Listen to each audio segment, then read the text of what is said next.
Looks like I'm off. There we go. You're okay.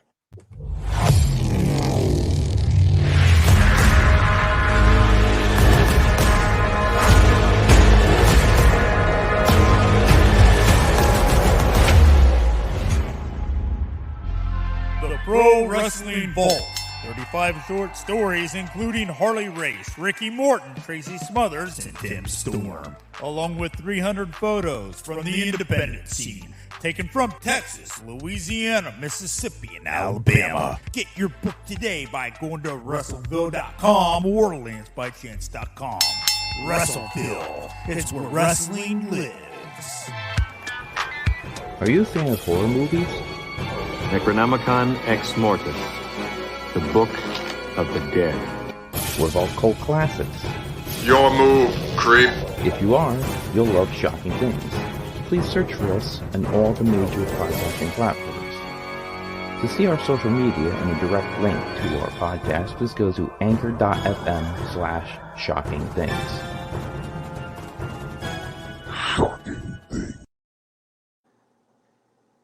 All right, everybody, welcome to the PWZ podcast. Now, it's been a while. We got my man here, Bull Dredd. What's going on? Hey, Goomba. You know how it is. I always love this coming on, every few months or, a couple, whenever we can. But we keep in contact anyway.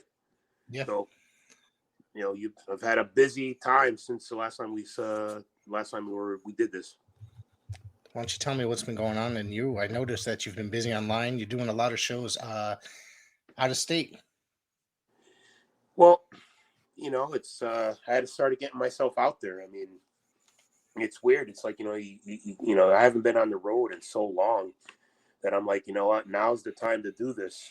I'm in the best shape of my life and my career. And I'm like, okay. And then the more I'm going out, the more they want me back.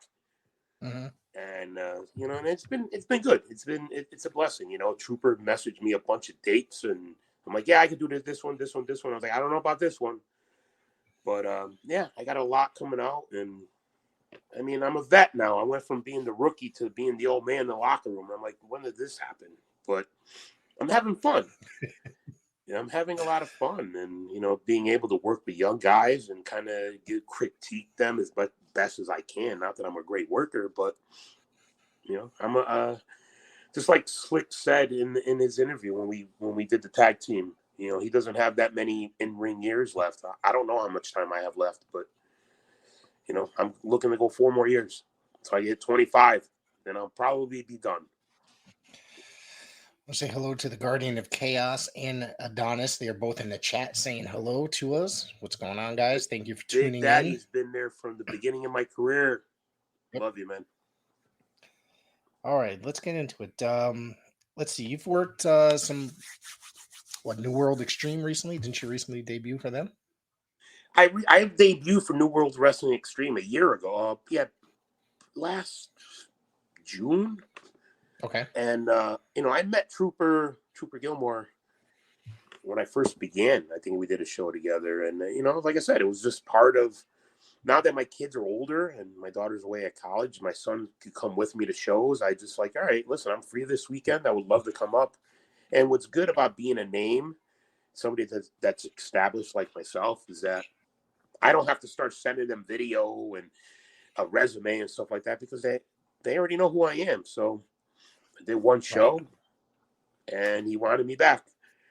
So, yeah, it's nice. I just did a show for them at Platinum City Gaming Saturday night in Taunton, Mass. Man, 2.5 hours up, 2.5 hours back. I'm like, I do not miss this. I dreaded more the drive home than my match. But it was good. It was a great time. That was against Johnny Moran, correct? Johnny Moran, yeah. My first time meeting him, and he's good. He's a good worker, solid, and not much bad I can say about him. I critiqued him a little bit, and I mean, then after the night was over, a kid that I've never met before, has never seen me perform before, says to me, "I was amazing." He goes, "Dude, really? You're amazing," and I was like, kind of took me back. I'm like, "Oh, thank you." I mean, the more I'm getting more and more of that now in my career, and that's driving me to keep going. I mean, that's my motivation. That's awesome. That's really cool. You said, I just realized while you were talking during the intro, when I first had you on this podcast, is almost 3 years. That was the first time. You were one of my first guests. Wow. And So it's look almost where you are now. Yeah. I mean, I've got over 2,000 subscribers, and I'm still doing more episodes per week than I ever was then. So I'm having a lot of fun. Good. That's all it's about. It's about having fun. I mean, I love talking wrestling. I love talking about my career. I love talking about what I've done, and how we connected, because we're old school. Yeah. I mean, we're the same age, and met you through. I mean, I saw you a lot, wrestling back in the day for ACW and Northeast Wrestling and such, and it's just amazing that 20 years later, we become friends. Just from hanging out at shows. From me hanging out at shows and doing this podcast and such. My time in the business will come to an end at some point, but I look at my life being bigger than the business now. Wrestling is, my life and what I'm doing outside of wrestling is bigger now. It's going to be a part of my life that I want to be, the door's going to close at some point. And that's why I'm just having as much fun now. And I know I've built a legacy that, when you think of like some of the top names that come out of Connecticut, I hope that I'm still up there, man. Connecticut has an amazing list of talent that's come from Connecticut. It's really, I sat back and thought about it not so long ago. There's some big names, some really good names and legends have come from Connecticut. I saw Rich Palladino, know Rich Palladino, the announcer from Massachusetts, and I haven't seen him in, the last time I saw him was when I was still working with NEW probably back in 2014, 2015. And he's lost a lot of weight. He looks great. And I said to him, I was like, wow, two legends, two New England legends, meeting up again. And I said to him, I was like, you know what? I never called myself a legend or an icon or a hardcore icon, this and that. I said, or a star. The fans called me that. Right. And once one person says it, it's like, I don't want people think that like, oh, I'm calling myself that. I'm like, the fans look at you as that. And just like I was just kind of thinking about this, how the Cody Rhodes goes by the American Nightmare, and I started going by the Hardcore Nightmare. The Hardcore Nightmare came about with on a commentary on a Northeast Wrestling DVD. They called me 10 years ago. So I was like, oh, okay, so that works. Yeah, that's awesome. Yeah. Guardian of Chaos, thank you very much. I appreciate your fine comments. Let me put it up here on the screen real quick. Thank you very much. PWZ is one of my go-to shows in the IWC. Appreciate the love, sir. Goddamn. Oh, well. Now that just takes all the charm away, right? Me dropping the microphone. Yeah. All right. Hang on one second. Sorry. Yep. All right. And we're back. We are back. All right. So let's see. Yeah, I just knocked it over. I had a hard time working on a small table, working on getting a new desk. All right. Tell me about, I'm going to go back to earlier in the year, February 20th. You met Damian Darko at Battlefront. Tell me about that match. No, I didn't. The show got canceled. That show ended up getting canceled. Yeah, Battlefront, anything for Battlefront this past year that was scheduled ended up getting... I didn't realize it was that. Okay. Yeah, he got canceled, and I don't think they're running anymore. Says I heard that I heard that he wasn't, and that he he every so often he does close down and then come back. I didn't realize that show was canceled because I saw quite a few flyers. They got canceled, and okay. I kind of took myself out. I don't need to be part of a sinking ship. You know what I mean? Got you. Yeah, I understand. So you also wrestled. Let's see, Tough and Talented in 26th of March. You and Slick teamed up to go against Lucas Chase and Dan DeMann. Right. How did that go? You and Slick have had a long history. Yeah, Slick. The way I looked at it is exactly what I said in my promo at the end. Slick is 25 years in, legend. Mm-hmm. You got another legend in Dan DeMann. He's 22 years in. I'm 21 years in. And you got Lucas Chase. I didn't even realize that. Yeah. And you got Lucas Chase, who's the future of the business. Yeah. And the talent on that show, it's like how it's grown. And, teaming Slick and I together, him and I never tagged together.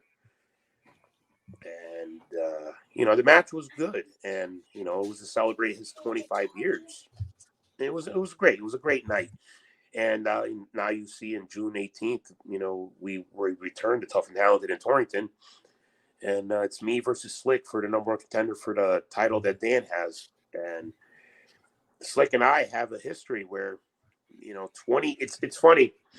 It's not exactly 20 years to the day because it's in June, but exactly August 2002 is when Slick beat me for the ACW Great American title.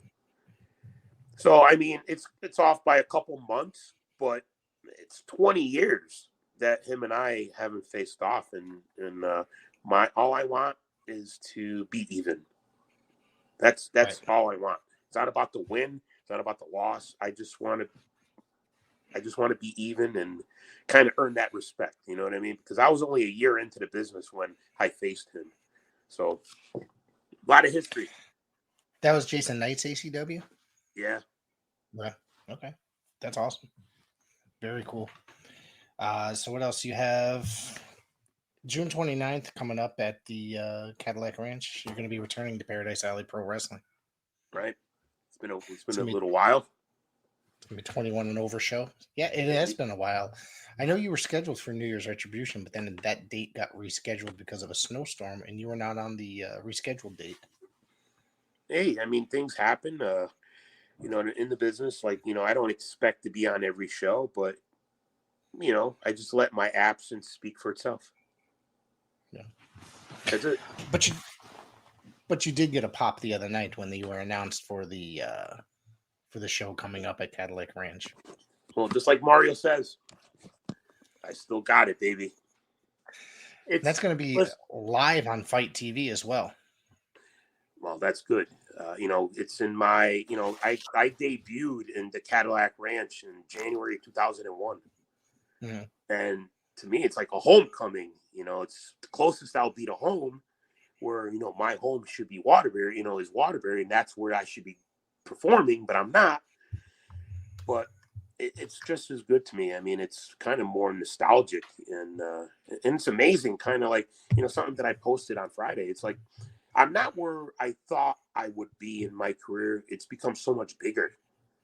My career didn't turn out the way I thought it would be. I thought I would have a contract. I mean, anybody would start in this business, think they would make it to the top. I didn't. But to kind of return back to Cadillac Ranch to where it all began, and for Paradise Alley, honestly, I wouldn't change a thing. I'm happy. That's good. Yeah, that's awesome. That's really good. So yeah, you teamed up with Slick, and then you're gonna wrestle him, and I got through all the Slick stuff. Sorry. No, it's all right. You just debuted for also a company that debuted. Yeah, Bay State Championship Wrestling. Bay State. Tell me about that. Yeah. Yes, Cadillac Ranch is a unique show, or venue, according to the Guardian of Chaos. I've heard it's quite the unique venue from several people when I've asked about it. I have never been there. From what I remember, you got the big ass dance floor, because it's a country bar. Then you got the bar. You got tables set up around the dance floor. I mean, I'm just, like I said, I don't know. It's been 21 years since I've been in there. But I've heard some people refer to it as like a hillbilly bar. I don't know. I guess so. Right. I haven't been in there since, but right. It'll be nice to be back because I think it's a place where a lot of my friends and my fans can come. Not just fans of PAPW and just people that don't really get to see me perform locally anymore. Mm-hmm.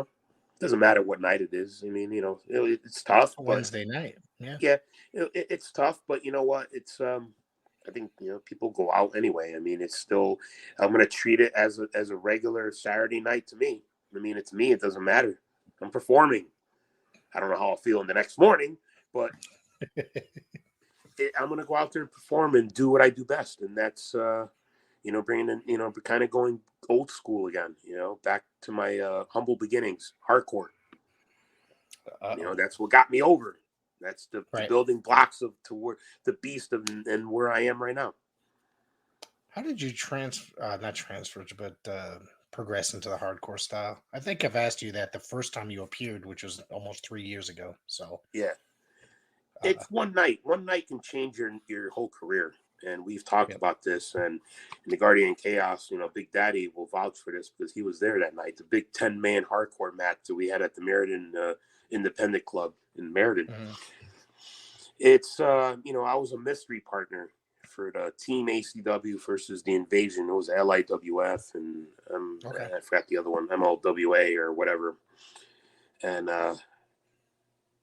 it's, hardcore isn't just tables, ladders, and chairs. I mean, it's just, it's just, to me, it's just the feeling, the attitude.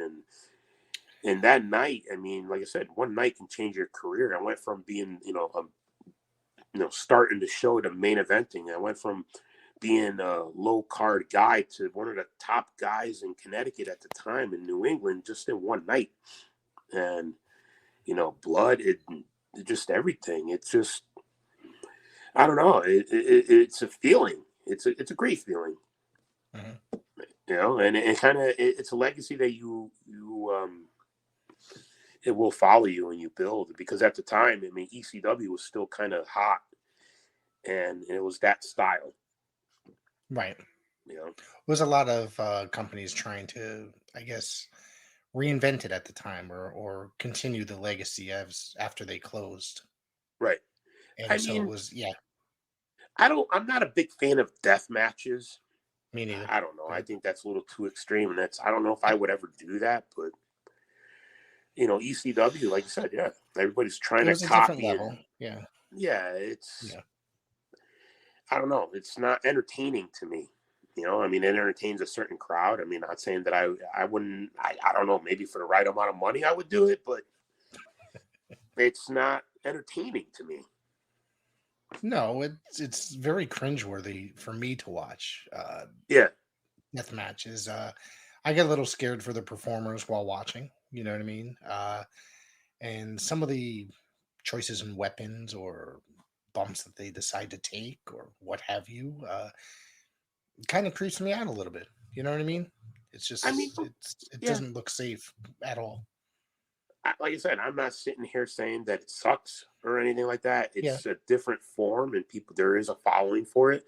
And I'm, like I said, for the right amount of money, I'm not saying that I wouldn't take some light bulbs to the head or Right. anything. It's just not entertaining to me. I don't know, and It's it's not going to keep my attention. I'd rather watch, the Food Channel. Jason Balls Mahoney, Homicide, Rocket Fred Curry, Low Life Louis Ramos, Kurt Adonis, Nick Richards, and yours truly, Dredd was also baptized in tax from the Guardian of Yes. Chaos. I was baptized by, it was Balls Mahoney, God rest his soul. It was his birthday the other day, too. Yes. Yeah.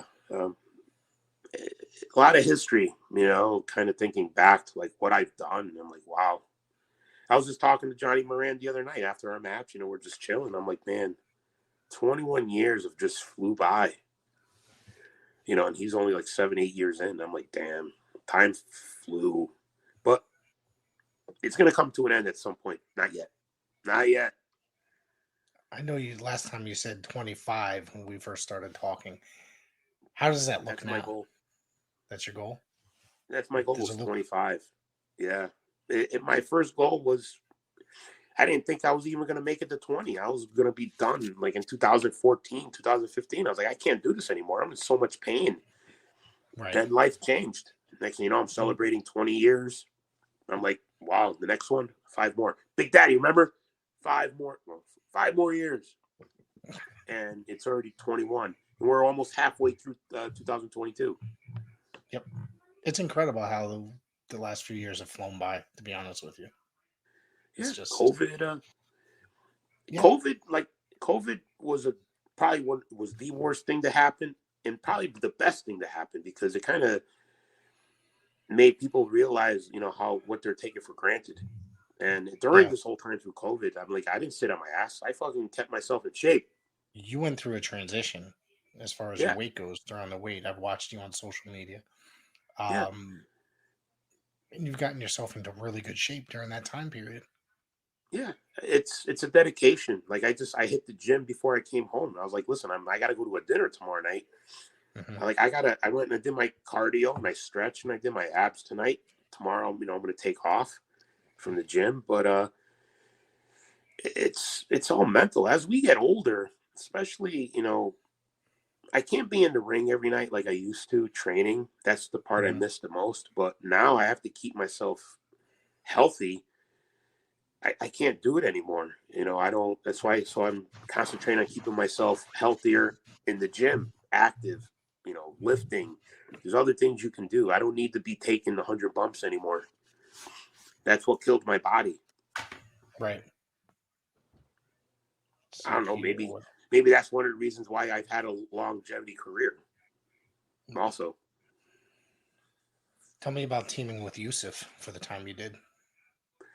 Yusuf is a good kid. He's young. Yep. He's talented. He gets in his head a lot. Self-doubt and stuff. But unfortunately, with Battlefront, our tag team was formed in Battlefront, and to me, I think it was just more for Battlefront than anything.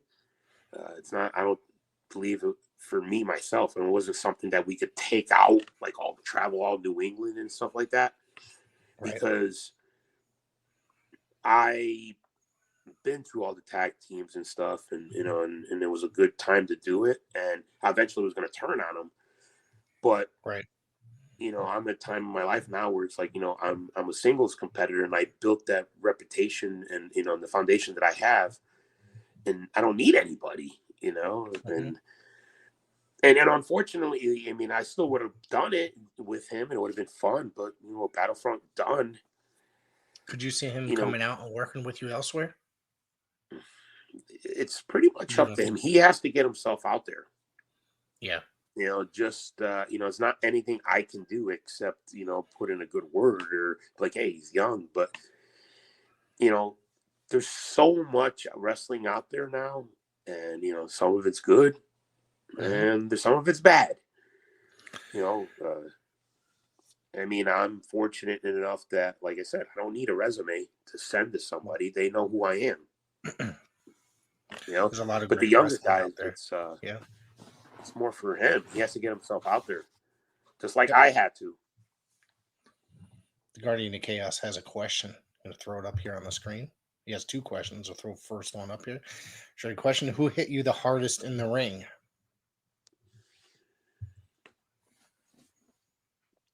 Three people come to mind. Okay. Big Lathan from LIWF. He remembers him. Jay Busta and Kylon King from last year. So three people. Tell me about those situations if you remember them. Lathan, Bulldog Lansky told Lathan to hold up on the chops on me, go light on me because I was green. I was still a student. I was only about a few months in. He let up on the chops, but he fucking hit me with a clothesline and freaking almost took me out. He's 7 feet tall and I'm 5'8" Italian meatball. Going down, swinging down. I felt it for like a week, on my neck. Number two, Jay Busta gave me a running boot when I was sitting down. All I remember was getting a clock on the side of my head, and I saw white, and I went like deaf for like a second, and I came to. Number three, Kylon King, which you saw the video because you were there, and I was just watching it tonight when I was doing cardio. He hit me. It's not his fault. It's just he clocked me just right, and it kind of dazed me. And that was the first time I actually lost my balance, and I went down. And during a match, I had to get my composure. And people were thought I was selling. I was legit, almost out. But I may have recorded that match myself. Yeah. But I'm not sitting there complaining about it. It's something that happens in this business. And it's like, playing football. If a quarterback gets sacked, what's he going to do? Start complaining? It's all part of the game, right? Yeah, it's all part of it. And, fortunately, good. nothing, you didn't get hurt or anything. It was dazed. I was off balance, and then I fell, and I was like, it took me a minute to really get my composure, but I ended up having a good match. Yeah. Big Daddy's got a second question. Anybody else wants to jump in and throw some questions? What would be your biggest moments in the business? Let's talk about this. This is a question I want to know the answer to. Sometimes in this business, some of the biggest moments that you experience don't even happen in the ring. I mean, I had a bigger, I tagged with Kevin Nash. I got a bigger pop than he did for CTWE. It's on YouTube.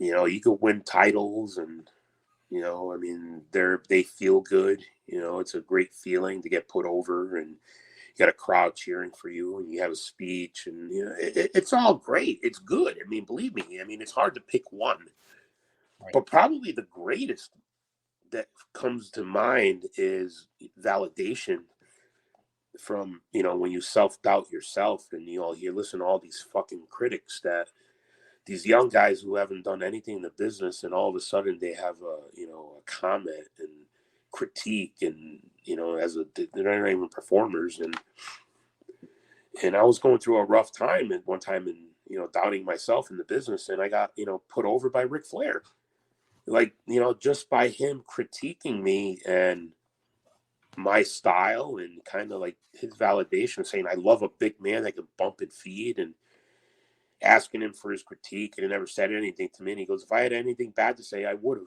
He goes, everything you're doing is right. He goes, I'm surprised they're not using you better. When you get something like that from somebody you watched growing up, yes, it's like, like I said, getting validation from a legend like that. To me, that was the top greatest moment in my career. And, of course, Tommy Dreamer had something to say once before too. When we worked once in a tag match, and I made a fool out of myself. I slipped off the rope and I fell flat on my face. And he watched one of my matches, and he looked at me, he goes, you definitely stepped it up. He goes, and he loved my finisher. And, things like that is what means more to me than probably anything that's happened in the ring. Even Stevie Richards said to me once, goes, he loved the way I work and hoped that one day we got to work. That's the stuff you want to hear. I mean, fans could tell you one thing, but to get praised by your peers, even like, Marcel Williams at the last PAPW show I was at that I did, and I worked Chris Battle. He was the camera guy, and he looked at me in the back after, we were all done. He looked at me, he shook his head. He's like, you were good tonight. You were very entertaining to watch. And he gave me my props. You know what I mean? That feels good.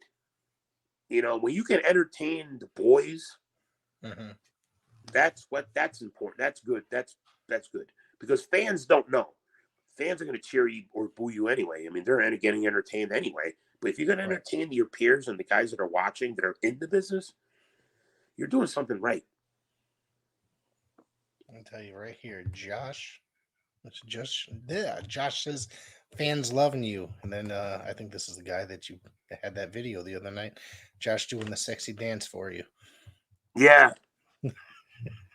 I think I saw that video. Big Daddy's got another question here. I'm going to post this one. Don't ask questions if you don't want them posted. Did you see Flair's helicopter? I did in Boston Garden. Did you see Flair's helicopter? I did it in Boston. No, I didn't. I'm not. Yeah. Anyways, yeah. If anybody wants to put stuff in the chat, go ahead and ask. We're just sitting here talking pro wrestling with. How can you tell how many people are watching? It's up in the corner. Yeah, it's all right. It's up in the corner. We got a few people watching. A lot of times, it's, some people will tune in live. Some people will watch after. All depends. Right. Yep. Guardian of Chaos is here, of course. So, what else is coming up for you here in the New England area? Well, we got March 21st. Well, Bay State got canceled for May 7th. Mm-hmm. So New World Wrestling Extreme is back in Woonsocket, Rhode Island, May 21st with Sergeant Slaughter. Okay. Yeah, and I think according to, I think it's okay to say, but I think I'll be making an appearance at Point Blank next Saturday. Ooh. Are you supposed to be one of the surprises? Because I know there's one match that's not listed yet. No, I don't think I'm going to be wrestling, but I think okay. I'm going to be making an appearance. It's more to talk about the show on the 29th. I have a lot of dates for New World Wrestling Extreme, and it goes all the way up to July. Nice. Yeah, I have yet to get to one of their shows, and I know they've done a couple in Connecticut now. Yeah, they did Putnam. Putnam was a hell of a ride. It was an hour and a half away. It was an extra half hour past Yukon. And it's all fun. Like I said, I'm just happy to get out there. And, I dread to drive home more than anything. Yeah. I mean, it's late at night, really, Yeah. Like I said, Saturday night, I mean, I go to Cumberland Farms after the show. It was like one of those older style Cumberland Farms. Put in $20 of gas. And I go make myself a coffee. And then no freaking coffee. And I'm like, come on. I was so mad. That would piss me off because I'm like a coffee fiend. Like, if it's late I at wanted night and I'm driving, home. I wanted something warm. I've been fasting, and I'm like, I needed some caffeine. I mean, driving, on 84 at like 1 o'clock in the morning, I'm starting to swerve lanes, and I'm like, oh my god! I was like, my bedtime is 6 o'clock. Yeah, that's insane. Wow. But I did it. I went to bed at 2 a.m. and I was up at 7. I don't know how you do it, to be honest with you. I do a lot of nights. I had my coffee with my parents, and I went to the gym. Yeah, it's my body. My body's it's its own timer. It's a routine. I don't like to sit home unless I know. If I feel lazy, if I sit home and not do anything, I have. If I don't, it's okay for me to sit home after I've done with my workout. Right. See what I mean? Like, as long as I know I got that done, I can do whatever the hell I want after. Sometimes I go twice to the gym on a Saturday if I'm alone. It's motivation. It's it's mental. Yeah. You break up your workout. You go to the gym pretty much every day, and then sometimes twice on Saturday or Sunday. About 3-4 days a week during the week. So like Monday, sometimes Tuesday, Thursday, Fridays I can't. Then Saturday, Sunday, if I don't have my son, I'll go twice on Saturday. So it's a dedication, plus it's more a lot of the stuff you do outside of the gym too, is how you take care of. Like, I'll do my push-ups. Like today I did 600. Tomorrow I'll rest. It's a routine. You create your routine. We've talked about this, and that's what works for me. What works for me doesn't mean it works for everybody else, but I just like to be ready, because, like I said, I got 4 more years of doing this, and the wheels are starting to fall off. I feel it, but once it's showtime, I don't feel it. You did I think it was for New World Extreme, you did a nice behind-the-scenes video before your music hit out, or when it kicked in, and just about you walking to the crowd. That was a really great video. Getting hyped up. I wanted the fans to see what it is behind the curtain right before I go out. And that was actually the second video, because the first video, they were starting to play the wrong fucking song. But I had to use a different song because usually I'll have them edit it, because my entrance from Black Label Society, it's like a minute long. So I have it cut out, edited up to 34 seconds. So I had to use a different song. But like I said, I just wanted the fans to see a different side. Wrestling, there's no more kayfabe. I mean, you got like stuff on TV now. So it's like, why can't the fans just see what happens when the music's playing and you're about to go out? Right. And I think Lucas Chase just did the same thing the other day. If you follow him on Instagram, he posted something similar. He did the same thing. So it's like, it's okay. I mean, you see you getting ready, but you see the stuff on documentaries and stuff. I mean, they do the same thing. I mean, why can't us indie guys do the same thing? I mean, there should be a darker side of the ring for some of us guys that work full-time jobs and still do this on the, for entertainment value. I think it adds a little something when guys like yourself and Chase and such are adding that stuff to their social media, and the fans see that stuff, it adds a little something extra. You know what I mean? I think you may have noticed I kind of changed my approach to social media a little bit now. Yes. Yeah. Not just in many things. Maybe not get too personal, but more of The the majority of what I'm seeing is you basically promoting the shows that you're on.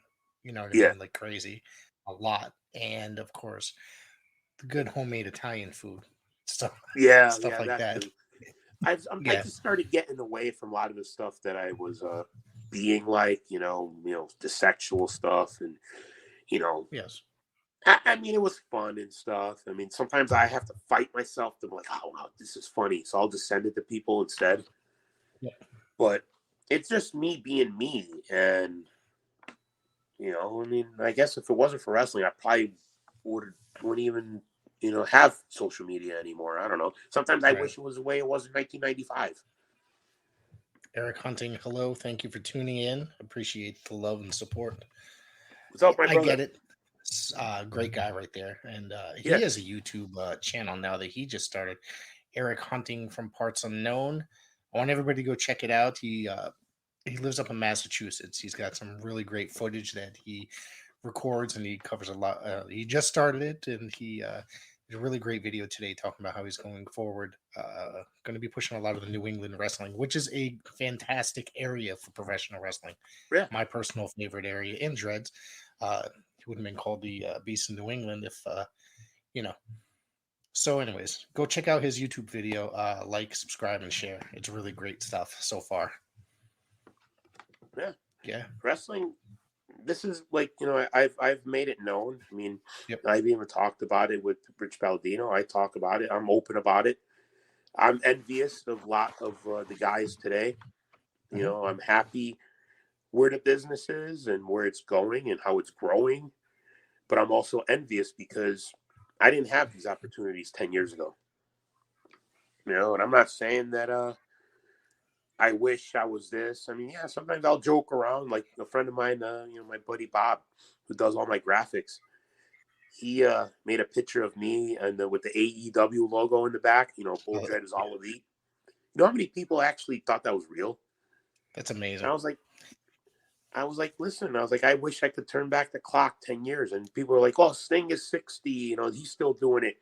This one's still doing it. You never say never. Did you I'm see like, some of the listen, bumps that he's taken at 62 years old or 60 years old, whatever he is? The guy's insane, taking some of those bumps for that age. yeah, but your body's used to it, Yeah. But the people don't see it. Like I said, what people don't see behind the curtain is I work a full-time job, that I'm on my feet all day. And that's what kills me the most. Not even wrestling. What kills me the most is, being on my feet, 10, 11 hours a day, working 50 plus hours a week. And, it's not 8 hours of entertainment that kills me. It's 50 plus hours of work. Yes. And I can't give up my livelihood for something I'm unsure of. You know what I mean? Right. Yeah. Because I could get hurt tomorrow and I ain't going to be able to wrestle again. Who's going to pay my bills after? Wrestling's a completely different place than it was then.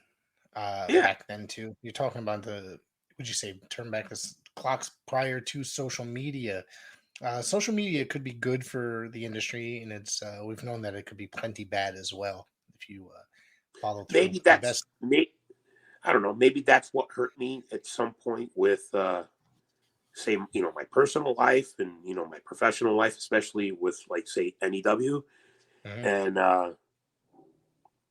I was investing more into social media than anything, and maybe some of my posts got me in trouble or said I was in trouble or whatever. But social media is good and bad, and now I'm just kind of promoting where I'm going to be, and and I'm just seems like I'm going to be getting more. I mean, people have asked me, like even inboxed me, like from down south, hey, are you ever going to come down to Tennessee? I think I've gotten that before, and a friend of mine who lives in Detroit said, like, you should come to Detroit, do a show. And I'm like, I've never flown anywhere. I'm Yeah. kind of afraid to, but there's really nothing stopping me except myself. You've never flown, period? I haven't Or just flown. Yeah, yeah. not for shows or anything like that, like to Just other okay. states. I've never been on an airplane before. I didn't know if that's so. I was gonna, yeah. Yeah. But did you go out there? I'll go there.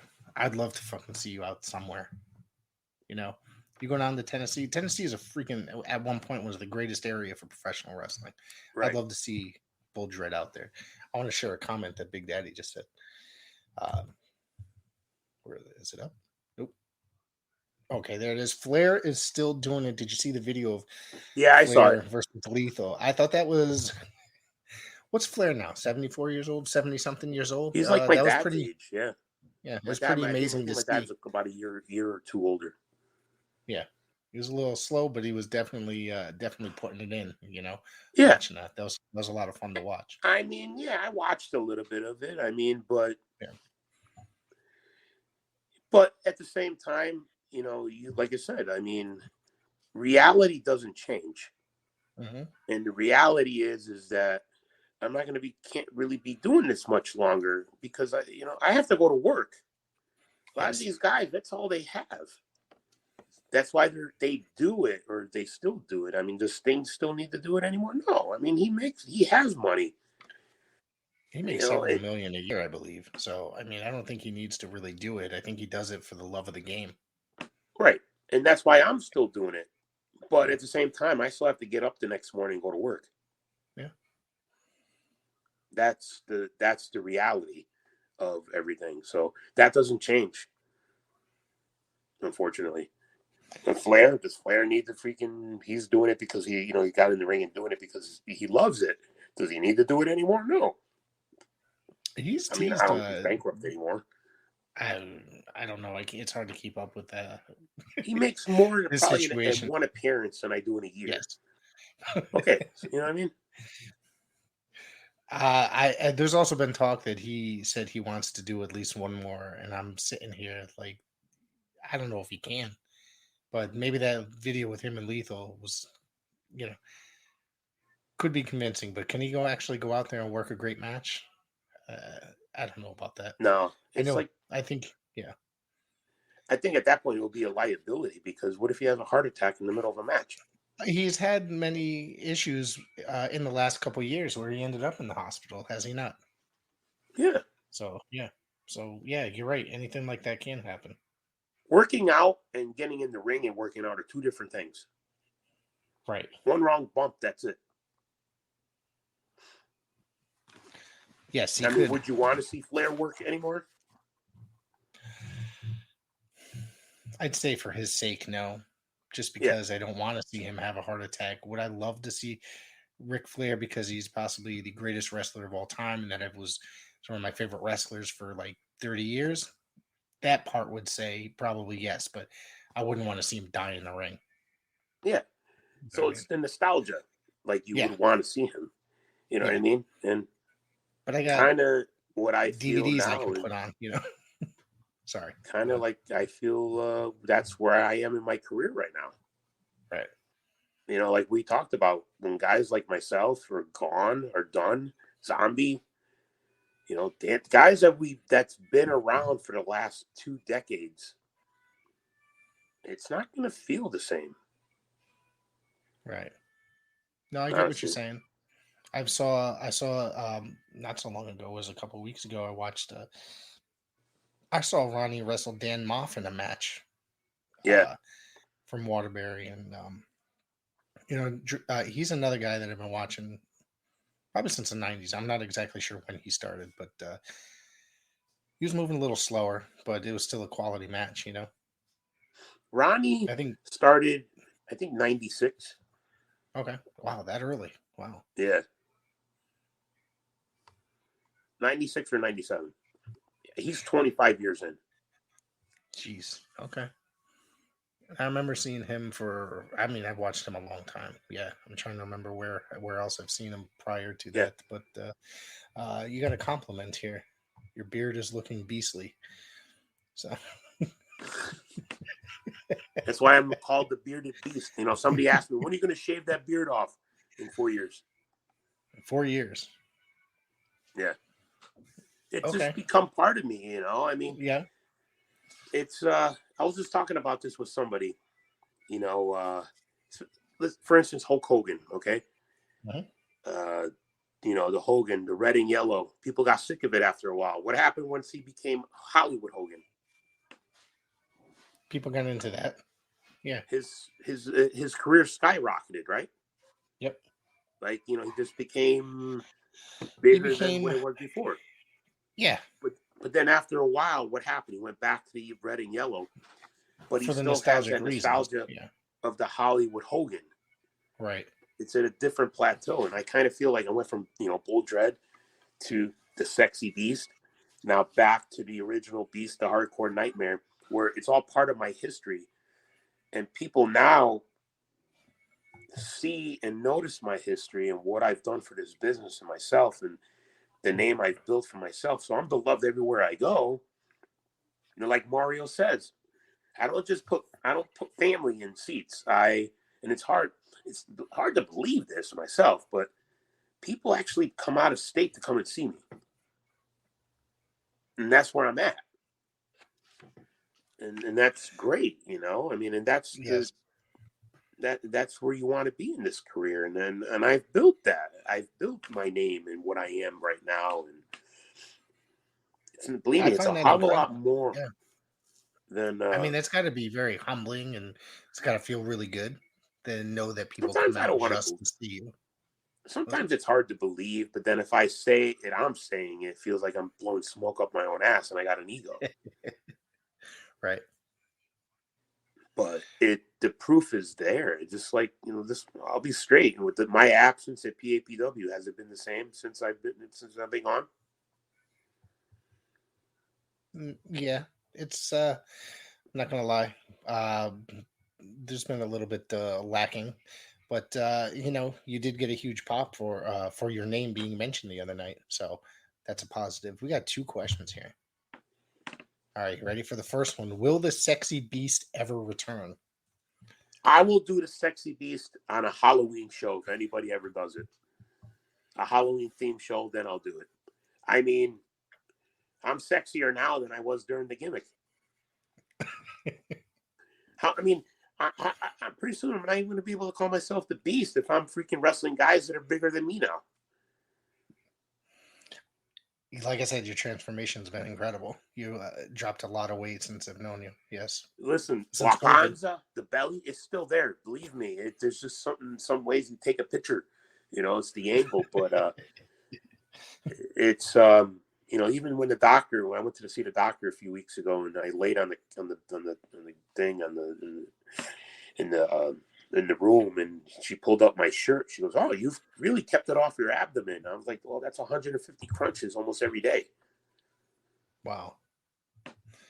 Here's another question. You ready? It is: who would win, Hardcore Dredd or the Sexy Beast Dredd? Oh, hardcore Dredd. Oh, of course. It wouldn't be a draw. One's a lover and one's a fighter. Tell us a little bit. I know we went into it like the first time, 2 years ago, Yeah. 3 years ago. Tell us a little about the Sexy Dredd gimmick and how that came about, or the Sexy Beast. Well, I'm gonna go way back to about 2014, maybe. I remember Lombardi. You know, Mike Lombardi from NEW. Yep. It's, throwing something out to Anthony Battle and myself. I don't remember if Vlad was involved or not. I don't really remember. I mean, all I remember he wanted something along the lines of like a Playboy Buddy Rose. Something along those lines. I mean, I could be wrong, but, you know, I do remember him, you know, kind of suggesting something like that with me and Ant Battle. And, you know, it was late 2015, and in the beginnings of 2016, that's when I found out I was type 2 diabetic, and I started losing weight, and I kind of just started transforming myself. And this one day I just called myself, you know, I'm a sexy beast, baby. And that was it. And Lombardi messaged me. He wanted me to change everything. He wanted me to do an Italian Hugh Hefner, lay on the couch with a robe and a rose. And every time I come out, I give a girl a rose, or do a dance for her. I was scared as shit. I didn't know what to do. I mean, it was so out of my, not who I am, but all the design was mine. My buddy Bob, made everything for me. I got the singlet done and all the pictures and stuff, but the fans knew who it was. It wasn't until like a month or a couple months. The more I did it, the more I started kind of being like Ric Flair. Like I just started doing I think I saw a hip swivel. I started doing that, but a lot of the walk, I just started copying Flair. I started doing the woo, and I remember Flair doing something to somebody. Went to go lock up. He stopped him and went and did the strut. So I started doing the same thing. But I just started. It was, it was fun, and I still get compliments to this day that was probably one of the most entertaining I ever was. And then I started gaining weight again, and I just remember one day I was going to be in the last over the top Rumble I was in. It was bring back the original Beast. And that was one of my final appearances with Northeast, and and you've seen the transition from there. For the last it's going to be 3-4 years since I haven't been there now, and I'm in a totally different state of my life and mind and career now. That's why I'm getting myself out there, kind of like what Cody Rhodes did. He left WWE, made a bigger name for himself, and now he's back. Not saying that's what's going to happen to me, but I should be wrestling in my own hometown. Right. I mean, there's a lot of shows there that happen, and you haven't been on one. Well, you can only do so much. I know he sees my stuff, and I know it's more about, if you're not a top indie guy or you're not on AEW on somebody's radar, you're not going to get used. But the days of using local talent is gone. He uses very little now. I went to a show recently. It was the first one of their shows I'd been to in about probably 4 or 5 years. And there's very little local talent. There was guys from, like you said, AEW, some local talent. Let's see, an MLW guys, stuff like that. And yeah, it's a completely different universe over there these days. Yeah, it's about money. I mean, obviously, it's about the draw. I'm not gonna put asses in seats. People, and this is what bothers me now, where you got people that are dedicated and will spend $100 to $200, between buying tickets and autographs, but yet won't spend $20 to come to support just as good as talent, say at a Paradise Alley event. You see what I mean? Yeah. I've gotten inboxed, hey, when are you coming back? Where you been? And I'm like, hey, I mean, this is what happens in the business. I mean, I want to come back, but it's not up to me. Right. I'm like, this is where I'll be. You'll see. I mean, and you've brought some people in there that, that have been there exclusively to see you. You know what I mean? Yeah. You've drawn in there. Mickey Biggs, hello. He says local talent is almost non-existent. And that's, sometimes that's definitely the case, it seems. Who said that? Mickey Biggs. Okay. Yeah. It's I mean, you still see Chris Battle, Yes. Obviously. I mean, he's a mainstay. Not against him. I mean, it's just part of the Bethany, crowd and He's stuff. From Bethany. He's from that. Yeah, that but do you understand what I mean? Where it's I'm still active. I'm over, beloved, and he knows Kennedy High School is in my neighborhood because he's asked me about the Italian feast that's during the summer, up here, where I live. Right. And I feel so disrespected in many ways of you're in my you're my hometown. People want to come and see me, especially that live in Waterbury, now that I've become, because you meet many more people along the line. And right. But like I said, I'm not bitter about it anymore. It's more of along the lines of like getting myself out there now. I'm like, all right, people are going to come to see me in Torrington now. Yeah. And staying active. And I know what Mario's doing. I love Mario. Mario and I are, like we're all old school, and we're all, raised the same. And he said to me plenty of times, I came into this business in the wrong generation. I should have came in the 80s. That's where I would have belonged. That's where I belong. Wow. But yeah, I mean, you're old school. Exactly. I use a lot of how I was raised. Mm-hmm. That's what I bring to the table. And I come from a different world, than most people. And, one of the things I wrote was I fear being misunderstood. Mm-hmm. And that's kind of one of the things I fear is what people think of me or how I approach things. And I'm like, I just have a great work ethic. I mean, I didn't get to where I am by sitting on my ass.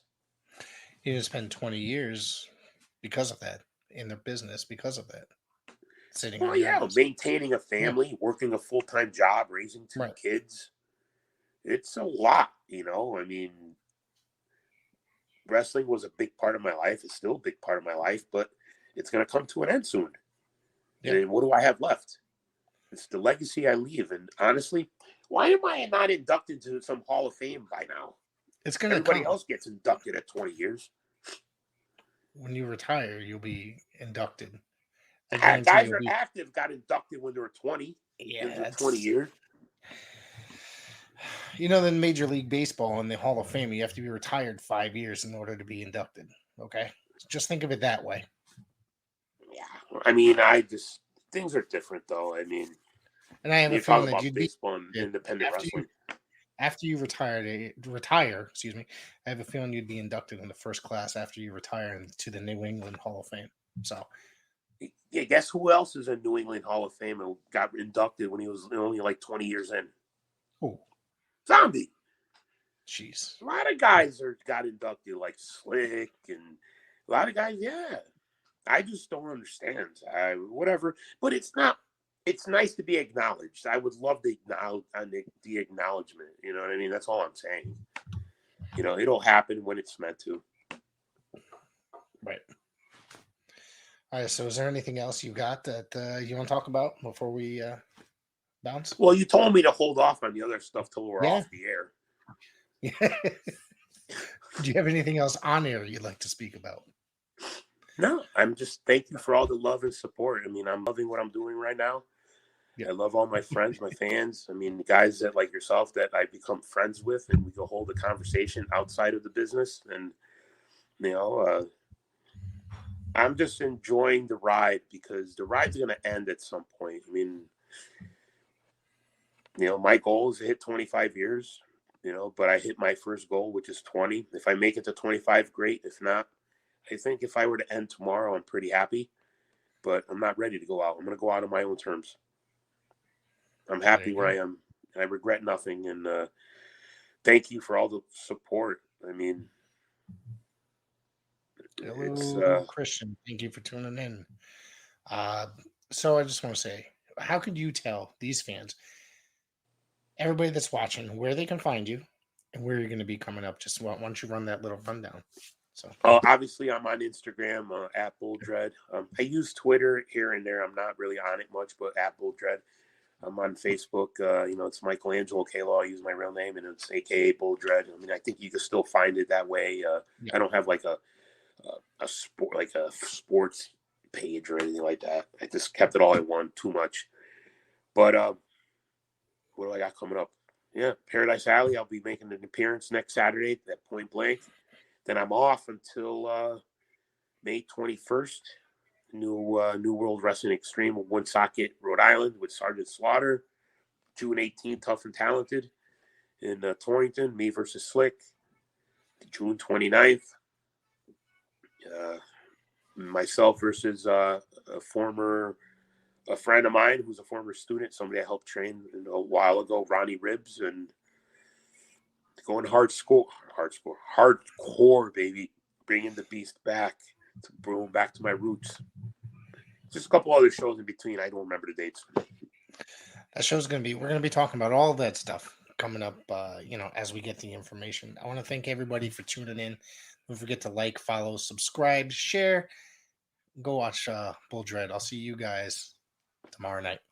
Don't forget, tune in Big Daddy, the Gardening Chaos tomorrow night, same time. Have a good night. Love everybody. you, Big Daddy.